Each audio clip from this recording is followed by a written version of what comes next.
یا ایھا الذین آمنوا لا تبطلوا صدقاتکم بالمن والعزا، اہل ایمان اپنے صدقات کو باطل نہ کر لو، نسیہ منسیہ ہو جاتے ہیں، بالمن والعزا، جتلا کر اور کوئی اذیت بخش بات کہہ کر،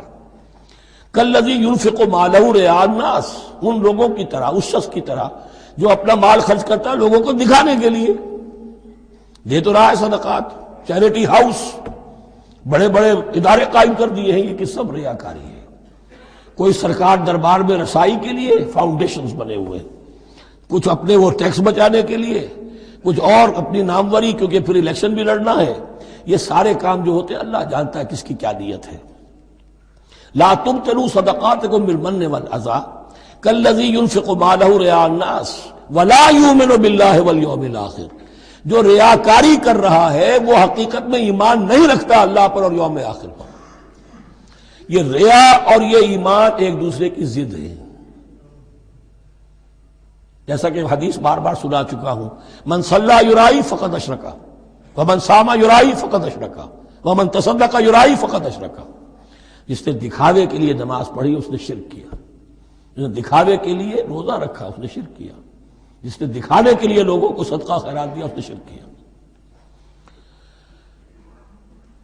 ولا یؤمن باللہ والیوم الآخر فمثلہ کمثل صفوان علیہ تراب فاصابہ وابل فترکہ صلدا، تو اس کی مثال اس چٹان کی سی ہے، اس پر کچھ تھوڑا سا غبار، کچھ ریت جم گئی تھی، تو اگر کسی چٹان کے اوپر کوئی تھوڑی سی تہ آ گئی ہو مٹی کی، وہاں آپ نے کوئی بیج ڈال دیے، کوئی فصل بھی ہو گئی۔ فاصابہ وابل، اب آیا زوردار ایک بارش کا چھینٹا پڑا، زوردار منہ پڑا، بارش بھی پڑا، فترکہ صلدا، وہ ساری اوپر کی تھوڑی سی تہ تھی، وہ مٹی بھی بہہ گئی اور آپ کی محنت بھی گئی، وہ آپ کا بیج بھی گیا اور آپ کی فصل بھی گئی۔ وہ چٹان جو ہے چٹیل چٹان وہ اندر سے نکل آئی، یعنی سب کچھ گیا۔ ریاکاری میں اس کا مطلب یہ ہے مال بھی دیا اور حاصل کچھ نہ ہوا، بیج بھی گیا، اور اللہ کے ہاں کسی اجر و ثواب کا سوال ہی نہیں۔ لا يقدرون على شيء مما كسبوا، جو محنت انہوں نے کی تھی، اس تھوڑی سی مٹی جو جم گئی تھی اس میں بھی کچھ ہل چلایا تھا، کچھ بیج ڈالا تھا، اب اس میں کوئی قدرت انہیں حاصل نہیں ہے، سب کچھ گیا۔